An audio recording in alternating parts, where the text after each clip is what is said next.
Hey guys, my name is Jericho, and today I'm going to be showing you how to edit your photos in just the Photo Camera Roll app on your iPhone. I've noticed that the native editing app has a lot of powerful tools. I've also noticed that some of the tools don't do exactly what they say they do. All right, let's get started. First thing you're going to do after taking a picture, obviously, is hit the edit button in the top right corner.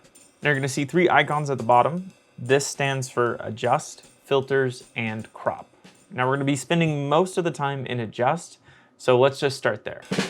All right, the first tool that pops up is Auto.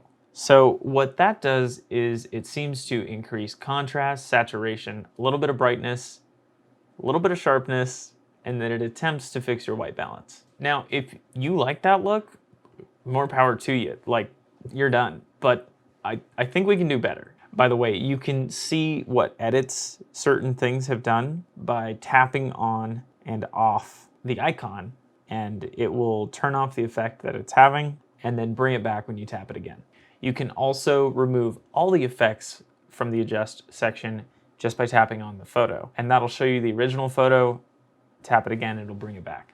So the next tool is the Exposure tool, and it seems relatively straightforward. It brightens your shot how you would think. Brightening seems pretty normal, but when you lower the exposure, it actually reduces the contrast. Interesting. We'll get back to that later. All right, next tool is Brilliance. So this is one of those things that affects multiple different parts of your image, and they just put it under one name. It seems to do something that in Lightroom is called clarity, where it adds sharpness to the edges of parts of the image. You can really see it in this image where if I add more, it really pops the strands of hair and tries to make them show up as individual pieces. On to highlights and shadows. I put these two together because they do the same thing in opposite ways. Either adjust the brighter points of the photo or the darker points of the photo, respectively. Now, I noticed something odd in these two settings as well. In the highlight adjustment, when you reduce the highlights, it seems to add a lot of unnatural saturation. Watch. Yeah, it is just pumping those yellows right there. And that's not in the original photo. Maybe around the things it's lowering, it's that color, but it is surely adding a shit ton of yellow. Now, I've noticed in some images, it seems to decrease the saturation when you increase the shadows. This could be less of a added side effect from Apple and more of just something that happens when you do that with photos. I'm not quite sure, and it only happens with some photos, so that one's less weird. Still, it's interesting and something to keep in mind while editing. Contrast seems to not have any interesting quirks. It does what a normal contrast tool does. It increases the difference between the lights and the darks. Okay, now we're on to brightness. Now, you might think we've already done this, but no, that was exposure. And now they have a brightness tool, which is interesting because you would think they do the same thing, but they don't. Now, remember how it removed contrast when we turned down the exposure? The opposite side effect happens with the brightness tab. Seems to maintain or add a little bit of contrast when turning down the brightness. But when turning up, reduces some of that saturation and contrast. Now, black point takes the darkest or black parts of your image and either crushes them down to a darker color or lifts them up to a lighter gray. Saturation adds color or reduces it. It's very straightforward. Now, vibrance does the same exact thing, except it attempts to avoid skin tones. This comes with varying degrees of success depending on the lighting, the skin tone of your subject, and whether or not it's in portrait mode. That's something interesting I've found.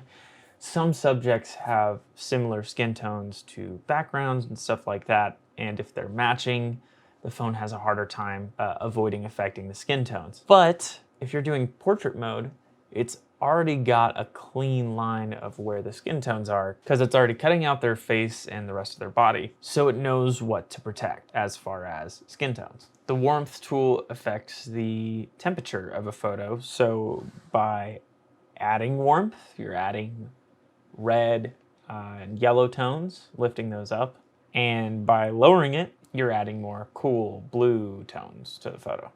Tint acts in the exact same way, except it's the green to magenta spectrum. Now, sharpness will artificially increase detail. Your phone already does this quite a bit.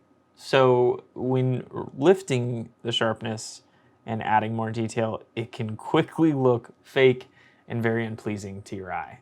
Now, definition is similar to brilliance from the beginning of the adjust tool, but it affects saturation and brightness a little bit less. It's just kind of trying to add those sharpening to the edges and nothing else. So noise reduction is supposed to help your noise performance, and this is when you get little grain or noise in your shadows when you're taking a photo in low light situations.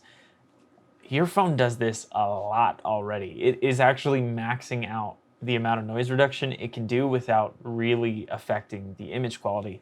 So when you go in and you try and add some, essentially it's just blurring those details and not doing much. Now this can help if you're using a photo that you didn't take on your phone. So say you're taking a photo with an app that doesn't have noise reduction on purpose, or bringing in a photo from a DSLR that doesn't have noise reduction. Then it makes sense and you can add some noise reduction. It's still pretty primitive and will still just kind of mute your details and make them a little blurry. Vignette is normally used to correct dark edges caused by lens distortion.